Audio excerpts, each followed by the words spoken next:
Om Vishvam Darpan Drishyamana Nagari Tulyan Nijantargatam Pashyannatmani Mayaya Bahirivodbhutan Yatha Nidraya Yasakshat Kurute Prabodha Samaye Svatmanamevadvayam Tasmai Shri Guru Murtaye Namahidam Shri Dakshinamurtaye Bijasyantarivangkuro Jagadidam Prangnirvikalpam Punaha Maya Kalpita Deshakalakalana Vaichitra Chitri Kritam Maya Viva Vijrumbhayatyapi Mahayogi Vayasvechaya Tasmai Shri Guru Murtaye Namahidam Shri Dakshinamurtaye Tasmai Shri Guru Murtaye Namahidam Shri Dakshinamurtaye Om Sahana Vavatu Sahanau Bhunaktu Sahaviryam Karavavahai Tejasvinavadhitamastu ma vidvishavahai Om Shanti Shanti Shanti Sadashivasamarambham Shankaracharya Madhyamam Asmadacharya Paryantam Bande Guru Paramparam. Om. Verse 2. Sangat satsu vidhiyatam bhagavato bhaktir dradadhiyatam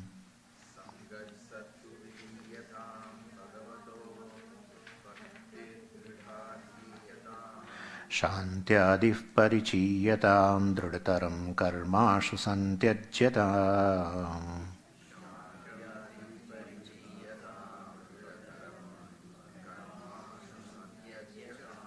Sadvidvanupasupyatam pratidinam tatpaduka sevyatam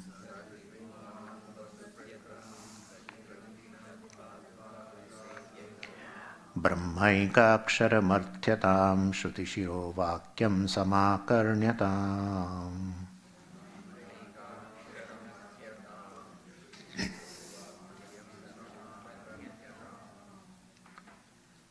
Satsu Sangaha Vidhiyatam.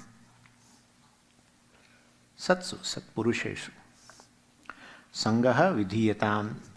So talks about Satsanga.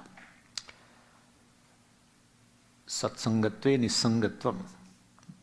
Acharya at many places sings the glory of this Satsanga.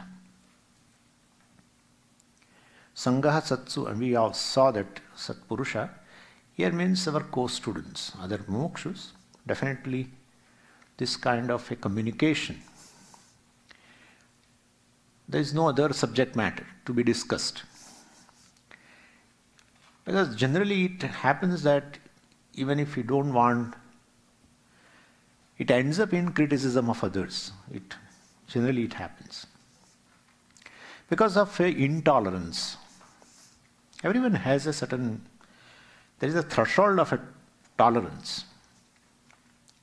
So if we develop a titiksha, etc., slowly, then our capacity to tolerate increases. And this tolerance is a very big value because it brings another values. The very first thing is, if you have a tolerance, forbearance. The first thing is one becomes a non-violent. Because if you criticize, it's a violence. And it happens so that somehow we are very generous in criticism of others. But we never like even a small criticism of us from others. So this basically in satsanga, if the other person also, co-student, is also interested in talking about this, then it's best. Otherwise, jnani, etc., to find some jnani and have an association, etc., is a little difficult thing. And then we are talking about the third stage, you know that, vanaprastha. So, and primary function of a vanaprastha is a bhagavatah bhakti adhiyata. So, bhakti means here upasana, meditation. Meditation on one form of Ishvara or meditation on the cosmic form of Ishvara. Yatha pinde tatha brahmande. That's how it is. Just as what is there in one pinda, it's there in this cosmos. It's a cosmic body. It's Ishvara's body. Vyashti is included in Samashti, but one can meditate upon a cosmic body in which one consciousness pervades the cosmos. Same way one consciousness pervades this body. And every limb in the body functions in harmony with each other.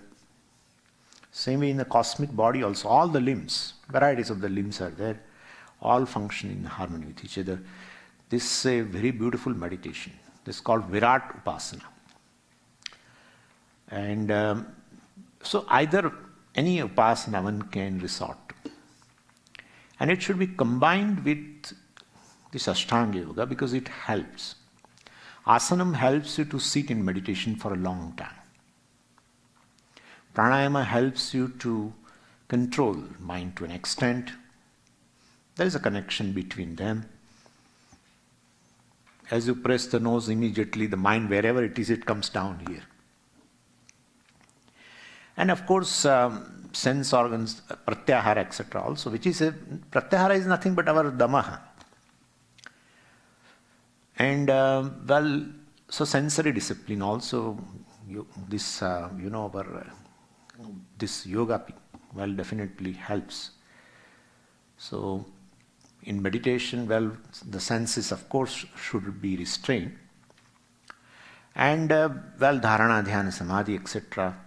definitely helps you for a mental discipline, which will be helpful for meditation. And therefore, it should be combined with this Ashtanga Yoga. And nothing to worry about this samadhi, etc. When will I get the samadhi? It's not that kind of a thing. One should have a practice, entertaining a thought of Ekarupa Ishvara or Virat, whatever, and then try to retain them. And you will find after some time that mind easily, when you just sit and mind gets absorbed into a form of Ishvara. So this is Bhagavatah Bhakti Dhrada intensely.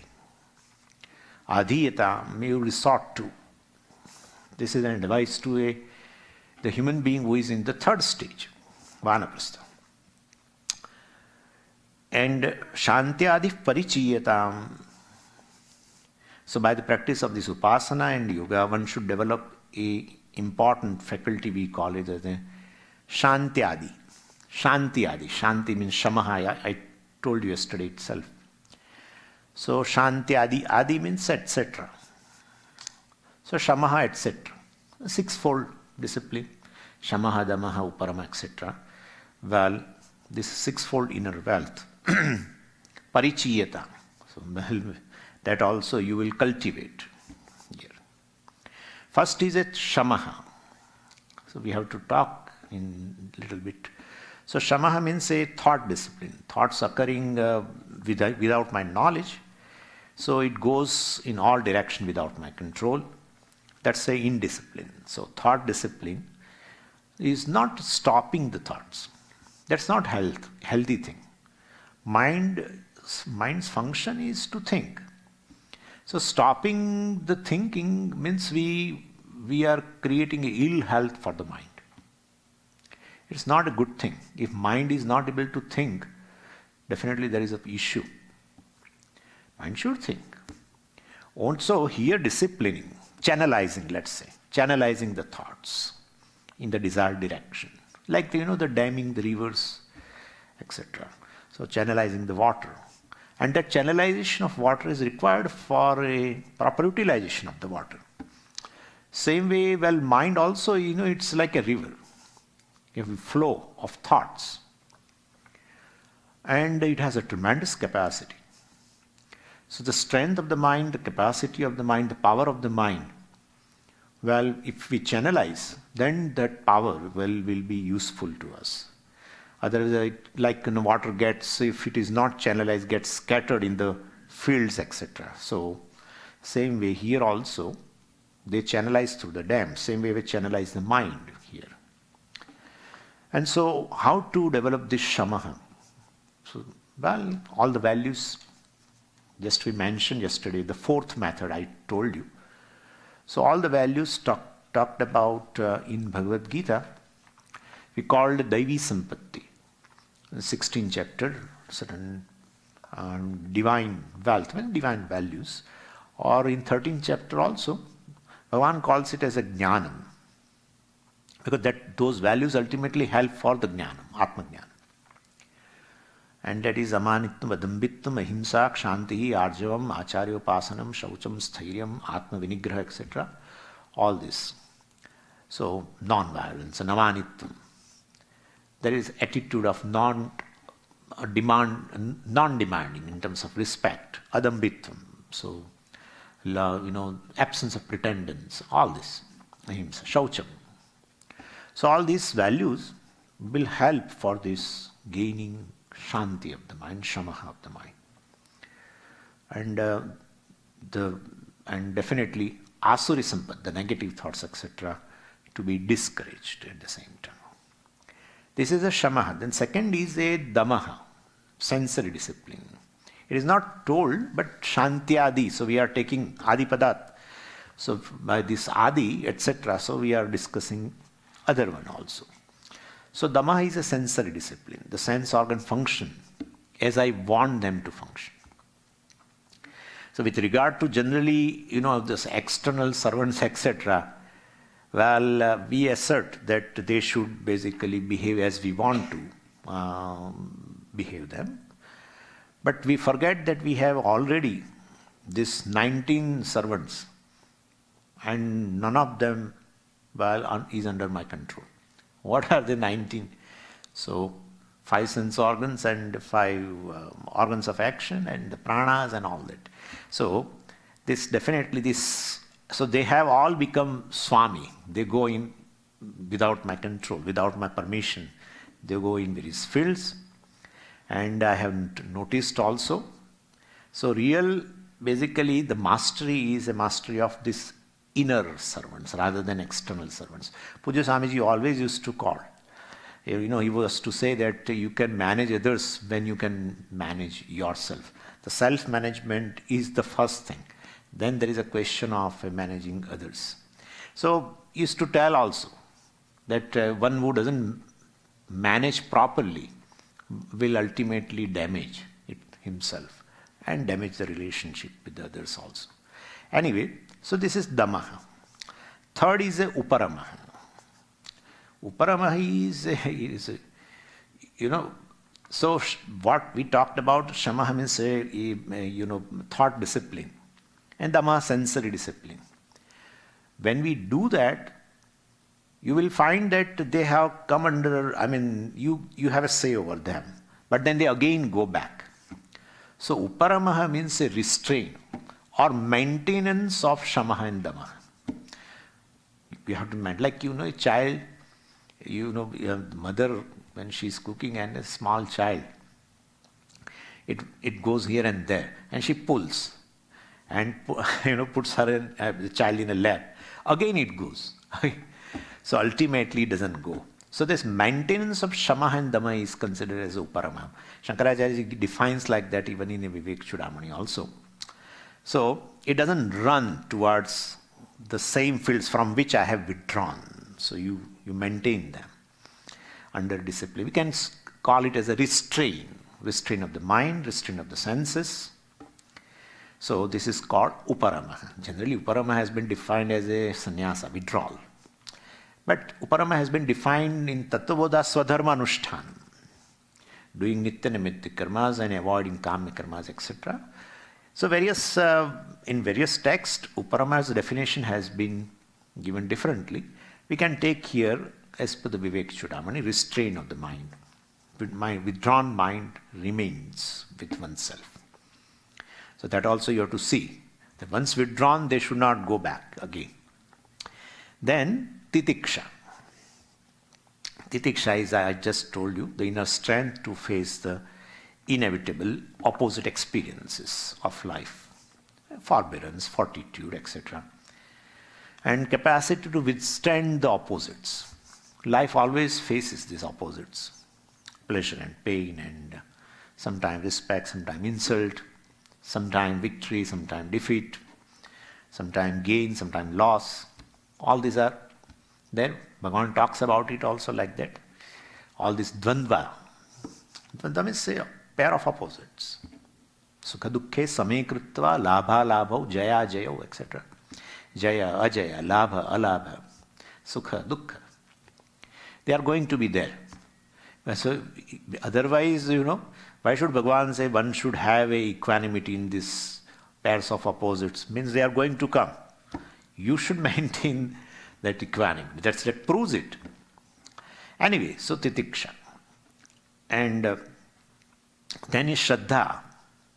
Shraddha, faith.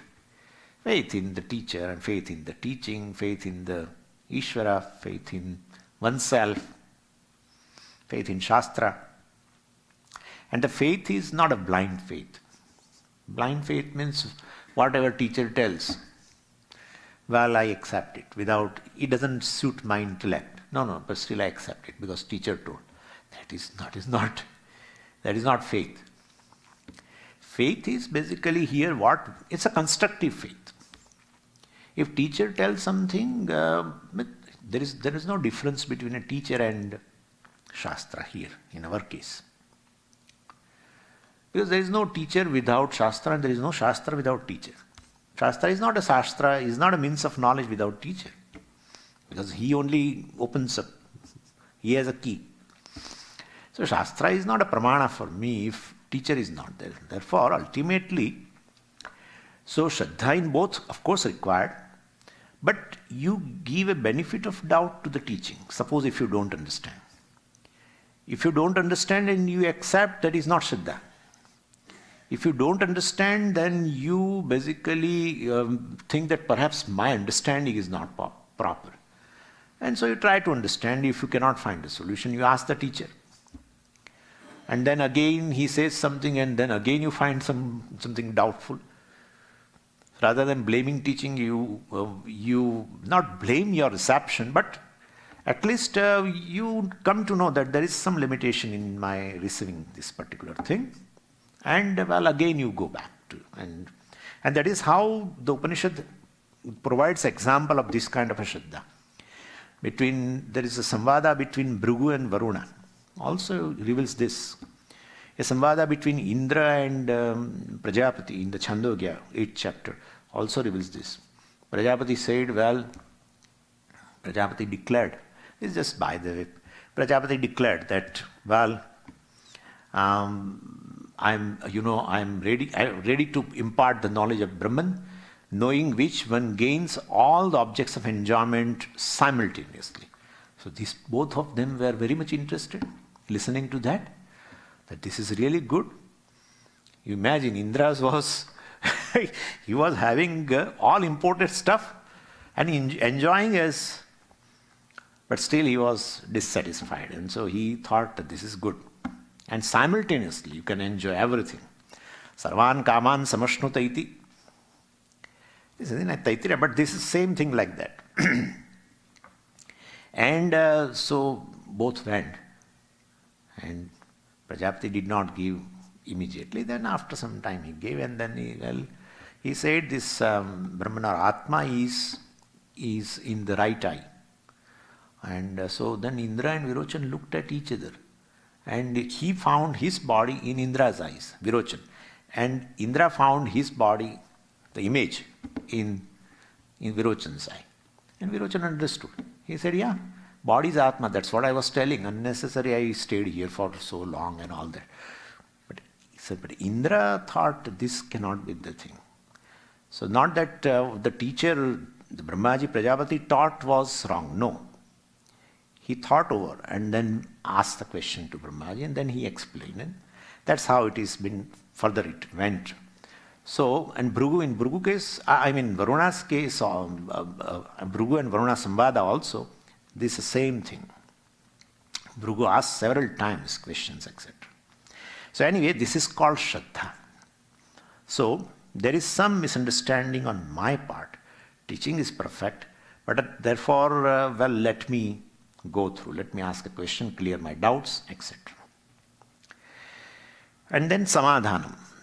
Samadhanam is a concentration, a non-wavering mind, which alone is called, in Yoga Shastra they call Samadhi. Our Samadhanam and their Samadhi. So, may you cultivate, all this Shantyadi Parichiyata, may you cultivate all of this in a Vanaprasthashram, so that mind does not wander. The meditation would be successful.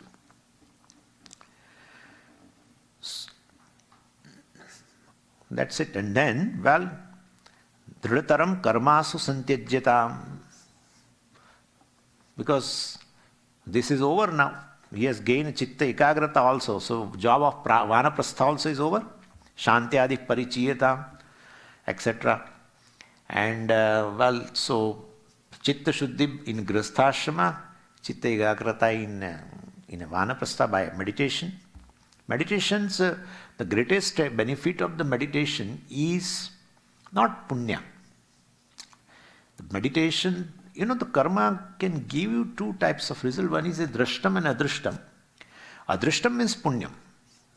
Definitely because it's unseen. But drashta punyam, which you can experience in this life, is this focusing capacity. Your mind enjoys now the focusing capacity due to the meditation. And so that also he gained. So Vanaprastha, third stage, has fulfilled its job. And therefore that is also to be given up. Karma were given, almost external activity has been given up once the second stage was over. Now Upasana also has been given up. So Dridataram karmashu santyajyata ashu. He said Dridataram is absolutely. May all the karmas and Upasana be totally given up, because they have served their purpose. They give an example, like, we all entered the womb of the mother, and because the initial growth has to take place only in the womb of mother, and so after that period, that particular 9 months, etc. is over, the child definitely has to leave that and come out. So it as though the child enters into the womb, grow and come out. So same way, these karmas and upasanas also have paid. So that is what has been told here. And we can take another example. The chick also has to definitely to be in the egg for some time until it grows, and thereafter it has to break the egg, the shell of the egg, etc., open and comes out. So, or else they give another example, like the student. The student also definitely enters into the school, etc., and grow and graduate, and then he has to come out.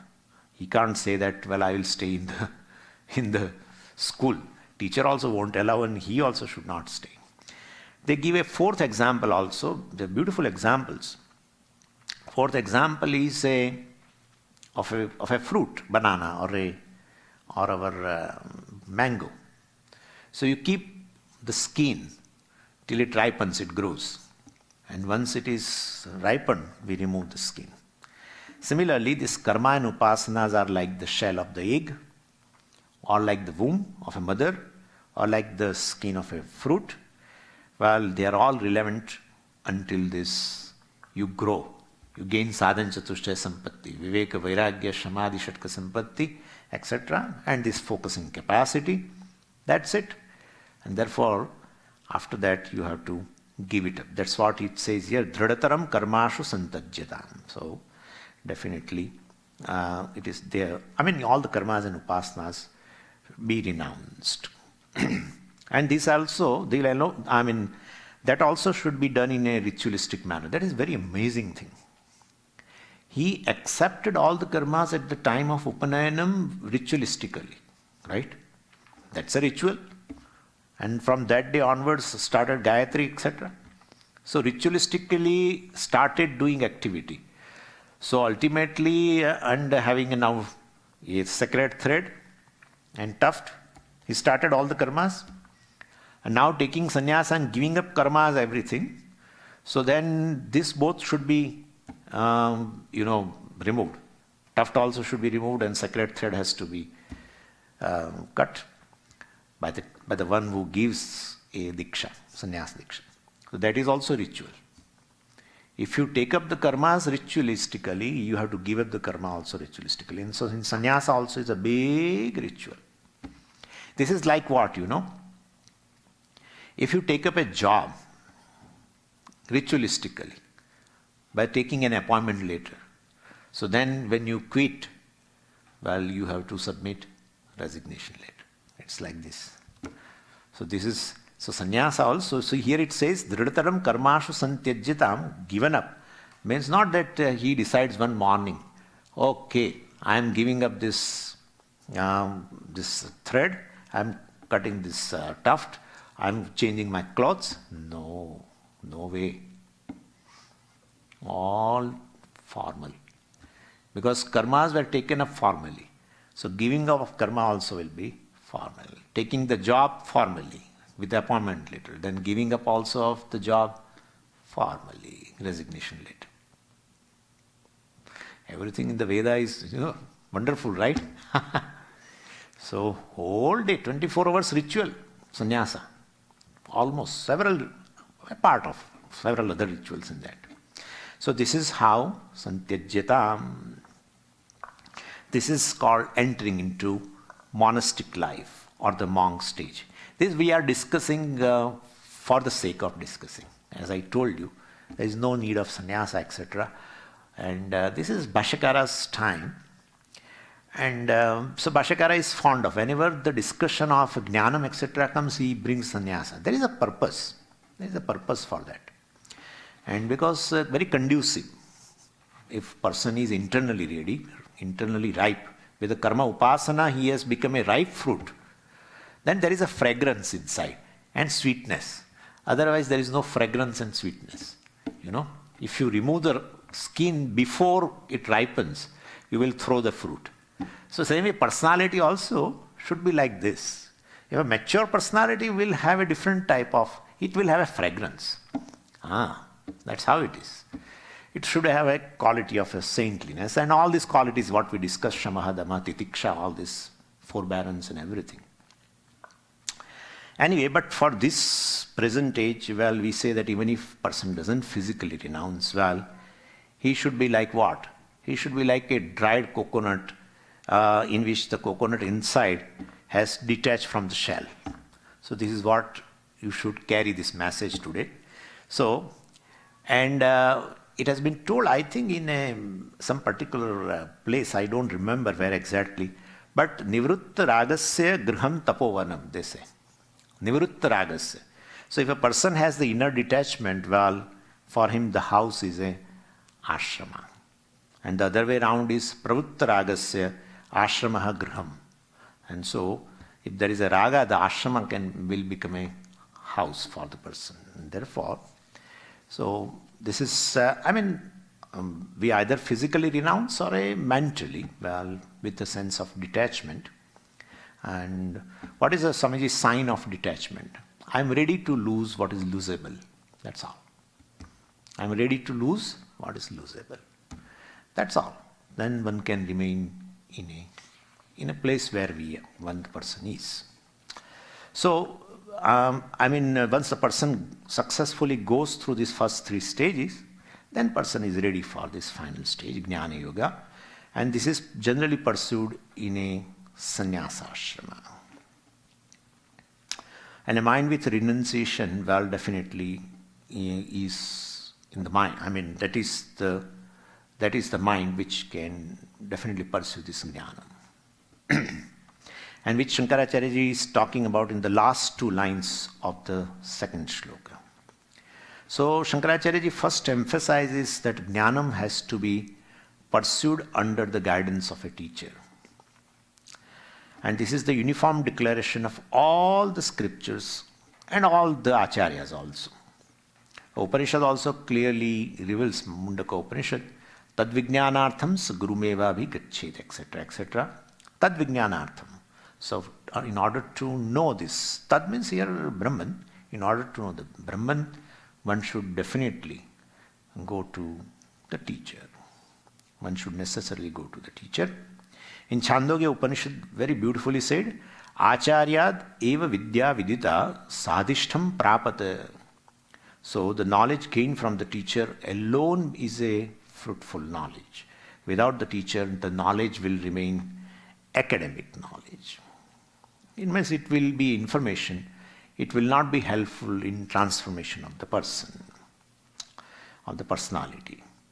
And Bhagavan also said in Bhagavad Gita, Tadvidhi pranipatena pariprashnena sevaya, etc.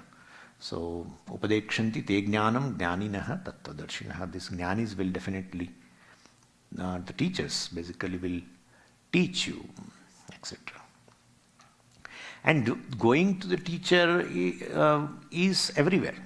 This is proved by our day-to-day experience also. So, to learn anything, we go to the teacher. It may be fine arts, it may be music, it may be physics, it may be mathematics. We may use different words. One place we may say, even in sports, coach we use. Somewhere we say guide, somewhere we say teacher. But ultimately, or somewhere we say trainer. But ultimately, these are all the people to whom we go. And therefore, this is the case with all the vidyas or knowledge with respect to worldly knowledge. Then what to talk about the knowledge pertaining to self? Because worldly knowledge, certain things are available for demonstration. Still you need a knowledge. Whereas Atma is never available for this objectification, then definitely you need a teacher to know its nature, Sarupa, etc. And so a teacher is must. So even if we have read some books, of some people gaining some wisdom without a teacher, etc., we should take such cases as a exception in the rule. And we do accept this kind of exception in every rule. And so we have heard of genius, right? Ramanujan and many people in various fields. They are genius, they have not gone to any teacher, etc. So people read all kinds of stories and then they conclude that, one can gain knowledge without a teacher. Well, that is not true. And such geniuses are all exceptions. In the field of, other fields, in the worldly knowledge, cases, we find them. And in spiritual geniuses are also there. Upanishad mentions one of the genius is Vamadeva Rishi. Vamadeva Rishi, in Garbha itself, in the womb itself, he gained the knowledge. In Acharya it has been told, Garbhe eva shayanaha Vamadevaha evam uvacha. And then Vamadeva said, I am Surya, and I am Manu, and I am this. And I know all the lives of the devatas and everything. Like that, he says, revealing that he knows Brahman. Garbhe eva shayana, even in Garbha. So which teacher he has, etc. These are all exceptions. Some genius in every field will be there. And therefore, that is an exception to the rule. So Shankaracharya ji says now, better go to the teacher. Sadvidvan upasupyatam. The second thing is, even if we can accomplish something without a teacher, suppose, we can accomplish the same thing faster with the help of a teacher. Therefore, the teacher is required. Sadvidvan upasrupyatam, may wise men be approached by you. Now Vidvan means a jnani and Sat means as such Brahman. Satchidananda we say. Sat means Brahman. I will explain you what is Sat later. So, Sadvidvan upasupyatam. So, may you approach the Brahmajnani, etc. It says here. the second meaning of Sadvidwan is a competent teacher, we can say, and a qualified teacher. Qualified teacher means, well, definitely here qualified teacher is the one who was a disciple and has studied from the teacher. One who is in the tradition of the teaching, well, definitely. And so, who has not studied independently, who was a disciple of some teacher, or who has not just arrived at some knowledge, well, through knowing the translations, etc. Well, that won't help. And so, the competent teacher means a traditional teacher, and who knows the sampradaya, etc. And that is, the sampradaya has been discussed at several places. Narayanam Padmabhuvam Vasishtam Shaktincha Tatputra Parasharancha Vyasam Shukam Gauda Padam Mahantam, etc. etc. The sampradaya has been discussed. Any teacher, whatever is right now there, the original teacher is say Dakshinamurti or Narayana. But it starts with, it should start with the Ishvara. Ishvara is the one who has not to be a disciple. In order to be a disciple, he should be ignorant at least. Right? And therefore, then it is not Ishvara. And therefore, Ishvara, who is a Sarvajna, should be the first teacher. Everyone later comes and becomes a disciple. Definitely, they become disciple in order to remove the ignorance. And therefore, any sampradaya, ultimately leads to. The root is Ishvara. That's how Dakshinamurti also we call as Adi Guru. So anyway, this Sadvidwan means a traditional teacher. And this beautiful parampara well has been coming down, and you should choose the teacher from that. And so if anyone who claims that he has gained jnanam without a guru, then you can offer a prostration to that person, but you cannot go along with that person in order to gain knowledge. Definitely not. And Shankaracharya ji communicates Sadvidvan Upasrupyatam, means may a wise man be approached by you. He conveys some important idea also. That if we have to approach such a teacher, well, and gain knowledge, he must be alive. Because he says you should approach. So he must be alive. And therefore, even Adi Shankaracharya ji may be a greatest teacher, but he cannot serve as a teacher for me, right? Because we may be studying Bhashyam, etc. But that Bhashyam study again with the help of teacher. So what I am saying is, without teacher one cannot gain the knowledge. And also it says here, because a live teacher means because you can interact. You have certain doubts. And then definitely you can ask the questions, etc. So and then it says, Pratidinam Tatpaduka Sevyatam. That's another thing.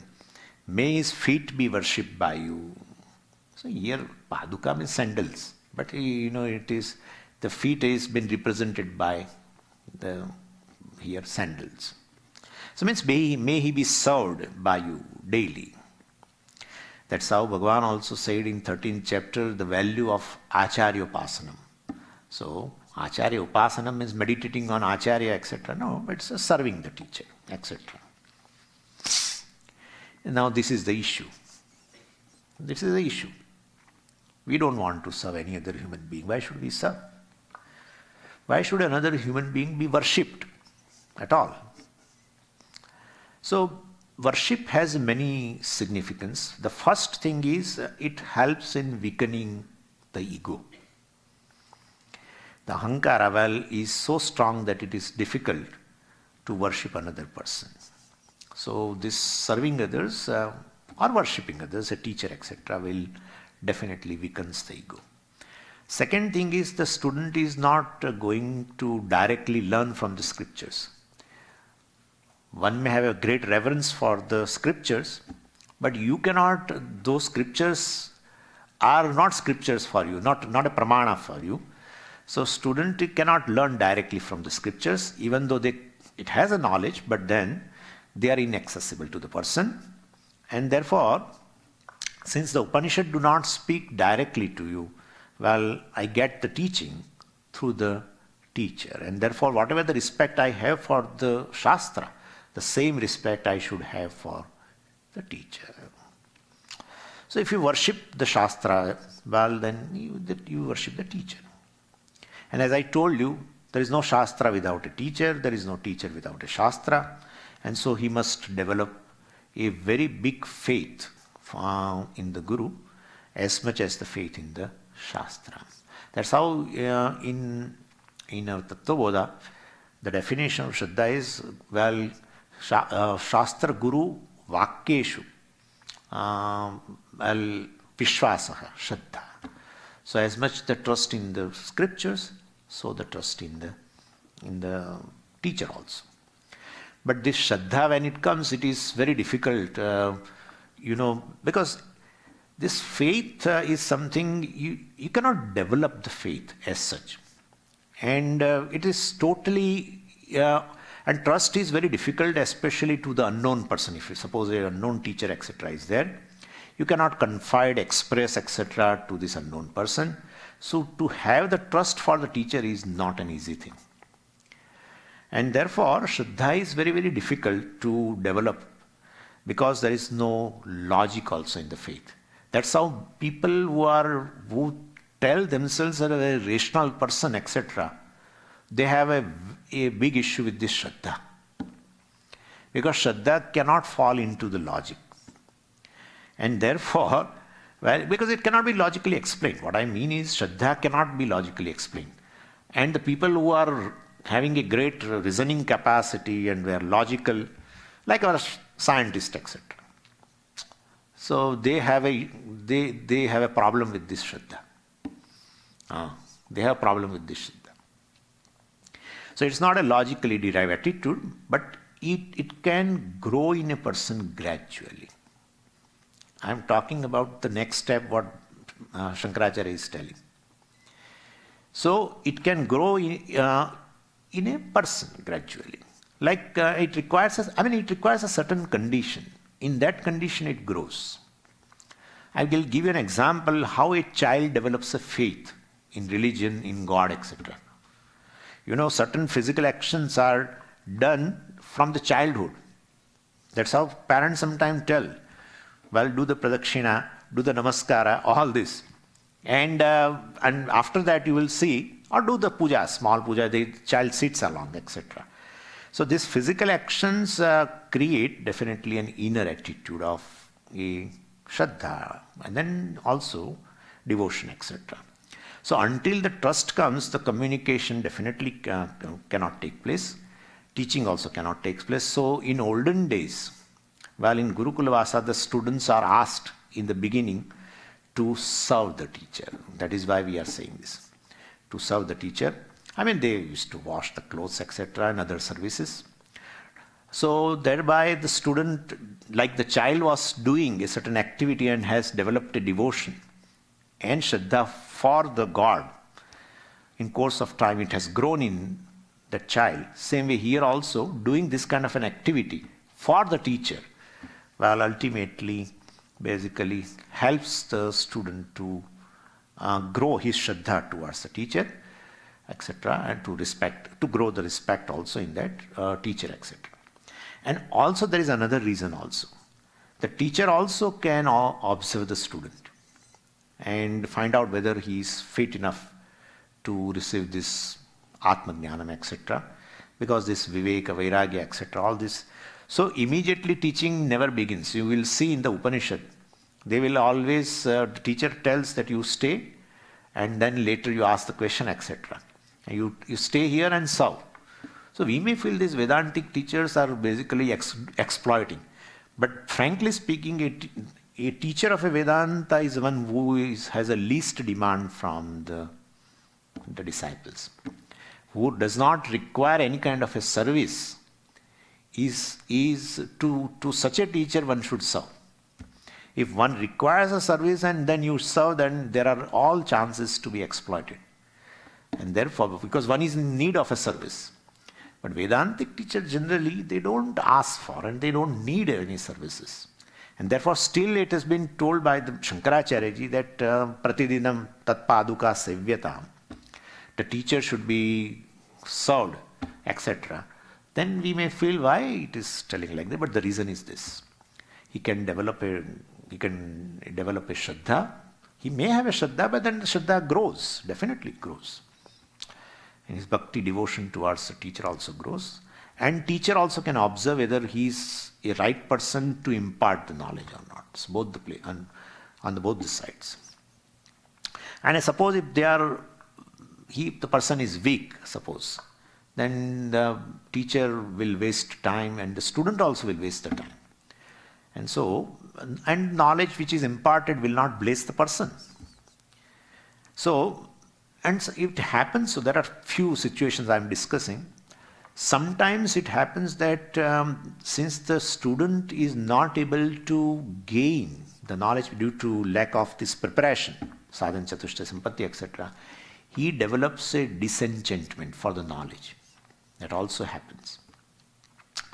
And that's how Bhagavan said very beautifully, na buddhi vedam janayet, etc. Means the people, well, don't confuse the people by giving immediately the knowledge if they are not ready to receive it. So then, they give some Acharya has given example. Just as the milk should be poured into the vessel which is totally clean, otherwise the milk gets spoiled. Same way, the person's mind is not ready. It's not clean. Then pouring a milk of this self-knowledge will not help. On the contrary, it gets spoiled. The person may develop a vairagyam for self-knowledge. If he has no vairagyam for other pursuits, he will develop vairagyam for this. Anyway, so pratidinam tat paduka sevya. This is the very, very sensitive point. Why we should serve anybody. But this is a reason. So, to develop a rapport, it shows that we should develop a rapport with the teacher. And sometimes the student may be lacking in some qualification, etc. Then, the teacher shows certain other ways also. In modern days, it happens that, suppose a student is lacking in certain qualification, then teacher prescribes a method to prepare his mind which is not described in the Shastra. He gives certain mantra to the person which is not told in Upanishad. He tells you do japa of this. Or sometimes some other issues, some psychological issues are there, then he, definitely taking help of someone else. So, because problems would differ from student to student, definitely. And therefore all these things out of way also will be there. But anyway, so sometime or else sometime the teacher gives a different type of a job to different students, and it happens so the student may feel the guru is basically partial and not qualified, etc. And therefore, he loses the faith in the teacher, etc. So, if student develops such kind of a doubts, again the communication channel is broken. That is why even we chant, even before communication happens, we also chant this Sahana Vavatu, etc. Because they Mavid Vishavahi. Basically, it happens that the teacher develops a dvesha for the student develops a dvesha for the person.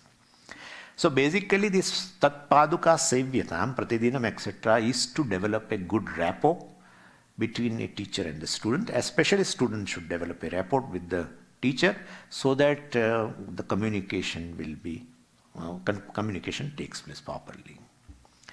And therefore, this has been told here. And then it says here, Brahmaikakshara Artyatam. Once the rapport has been established, once the now channels are open, then Brahmaikakshara Artyatam, may Brahman knowledge be asked for you. Here Brahman, which is Ekam and Aksharam. So, here it says Ekam. Ekam means which is non-dual, and Aksharam means which is imperishable. This Ekam also indicates which is non-dual, means it is limitless, specially limitless. And Aksharam indicates free, it is free from time limitations. timeless, you can say. So ekam means a non-dual. If it is a non-dual, there is nothing else other than that means it is limitless, especially limitless. And aksharam means it does not undergo a change. Anything undergoes a change, it is time bound, naturally, it is within the time. So it says here aksharam means it does not undergo change, it is not perishable, means there is no time limitation also, timelessness also has been indicated here. So brahmaika akshara artyatam, and Brahman should be understood as a Brahma Jnanam here. So artyatam, prartyatam, so you ask for this knowledge. Maybe request, artyatam again, it is all passive and lot, all this is imperative. So artyatam means maybe requested, asked for, be sought. Brahman may be requested, means Brahma Jnanam should be requested by the student. And once the student asks for Brahma Jnanam, then the teacher will point out that it can be gained only by one way. Vedanta Shravana Manana Nididhyasanam Atmavare Drashtavyaha Shotavyaha Mantavyaha Nididhyasitavya, etc. So because Jnana Yoga consists of these threefold processes, and of this Shravanam is the first, Mananam is second, Nididhyasanam is third. And now Shankaracharya ji in third verse discusses these three things: Shravanam, Mananam and Nididhyasanam. But before that, still a little bit is left over, which I would like to discuss. It says here, Shruti Shiro Vakyam Samakarnyatam. That part is left over. Shruti means a Veda, and Shruti Shiraha. Shiraha means Antaha. Shruti means a Veda, Shiraha means Antaha, so Vedanta. So basically it says Shruti Shiro Vakyam means Vedanta Vakyam, Mahavakyam. Upanishad Vakyam, Mahavakyam, Samakarneta, may you listen to the teachings of the Upanishad. So it's not a casual listening, because that word some, the Upasarga some indicates a lot of things. Akarnyatam means be listened to. That is okay. But Samakarnyatam, that some indicates a lot of things. We have to discuss that. Means this is a listening to the Shastra, etc. with the help of teacher, Mahavakya, listening, etc. It should be consistent. So there should be consistency. And it should be listened for a length of time. And definitely it should be systematic also. It's exactly like building a house. So you have to build up gradually, first the ground floor and then first floor, etc. Similarly, here also, this Mahavakya consists of three things: Tvam-pada, Tat-pada and Asi. So basically, what is Tvam-pada has to be analyzed first. And then Tat-pada analysis, which is done by the teacher, of course, that is to be listened. And then Asi, teacher will do that. But this is the way, he listens to. And so Tvam-pada means what? He is Jiva. Tat-pada means basically Ishvara. And Asi shows a identity between them. So the identity of the essential nature between these two, Jiva and Ishvara, has to be discovered. This is called a Mahavakya listening. And we call it as a Shravanam. We sometimes call it as a understanding the purport of the Upanishad, understanding the purport of the Mahavakya, etc., which is Jiva Brahmaikyam, etc. That is called Shravanam. That's a systematic study. And so you are Brahman. That is not enough. What is you? That is to be analyzed further. And then Brahman, that is Ishvara, of course, has been analyzed, and then shows the equation has been established. So first one is analysis of a Tvam-pada, means say Anatma, Jivatma. And that is done through a methodology. And that methodology is called Anvaya Vyatireka. It's a very interesting thing we should know. Who am I essentially? So, you take these three states of experiences. And in that you can understand that what is intrinsic, what remains in all the three states of experience is myself. That's a nature. Nature will be always intrinsic.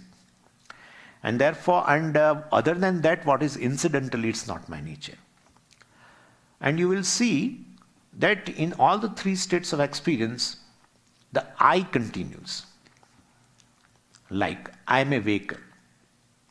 Then I say I am a dreamer. I won't say, but I know that I have undergone an experience of dreamer. And I was a deep sleeper. So this waker, dreamer and deep sleeper definitely undergoes a change. Waker is not a dreamer, dreamer is not a deep sleeper is not a waker.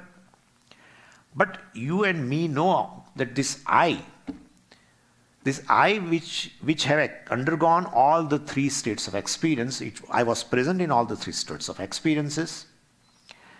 In spite of this waker, dreamer and deep sleeper undergoes a change.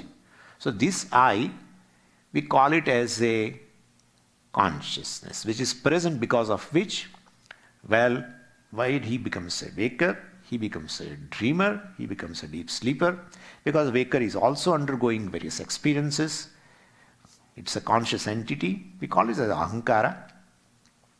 And then dreamer also is a conscious entity experiencing dream world. Deep sleeper, of course, is a conscious entity, well, experiencing nothingness, etc. And therefore, that I must be a consciousness we call witness consciousness, because of which all the three states of experiences are possible. When experience is possible, then definitely consciousness is involved. Without consciousness, no experience can take place. And therefore, that I must be the consciousness which is present in all the three states of experience. We call it as chit. So this is, they call it as anvaya vyatireka. Anvaya means co-presence, or what is inherent in all the three states. It's called anvaya. And vyatireka means is this ahankara, this waker, dreamer, etc. Vyatireka means which is negated in other states of experiences. So that is incidental. So what is incidental? Well, definitely is not my nature. I am the one who is present in all the three states of experience as a consciousness. That is called chit. So when we analyze the jivatma, we understand the essential nature of this jivatma as a consciousness. Same way in samashti. Well, now let us analyze what is the essential nature of Ishvara. And there also you understand, there they employ a method called adhyaropa, apavada. So they will start with this, that the Brahman with Maya, the Ishvara, while the whole creation has come. So the whole creation basically which has come from Brahman, and by that they show this Ishvara or Brahman as a Jagat Karana, the cause of the creation. And and then they analyze the creation and they found it is mithya. And therefore what is right now, what is there also is a Brahman. The creation basically is mithya. That's called apavada. So first they impose, superimpose the whole creation on Brahman, and then they negate, etc. And thereby, well, the essential nature of this Ishvara is Sat, existence. Other than that, all the names and forms, etc. are mithya. So that is how they do. So that is called Sat. So what is the essential nature of Ishvara is Sat. Essential nature of this Jivatma is Chit. But Sat and Chit are not two different entities. Sat alone is Chit. Consciousness alone is existence. Existence alone is consciousness. And that is the self. That is how Jiva Brahma Aikyam has been, Jiva Ishvara Aikyam has been established. And so through Mahavakya, when teacher establishes that and systematically, well, then that is called Shravanam. So, well, the student undergoes this analysis of Mahavakya, etc. So that has been told here, Shruti Shiro Vakyam Samakarnetam. So Samakarnetam means, Akarnetam means may you listen to, Samakarnetam means may you consistently, systematically and listen to this Mahavakya for a length of time. It is not going to be understood clearly within a day or so. So consistently one should listen to this for a length of time. Systematically one should undergo this listening of Mahavakya. So that is called Shravanam. Mananam, etc. we'll discuss tomorrow. Om Purnamadav Purnamidam Purnat Purnamudachyate Purnasya Purnamadaya Purnamevavashishyate. Om Shanti Shanti Shanti. Harihi Om Shri Gurubhyo Namaha. Harihi Om.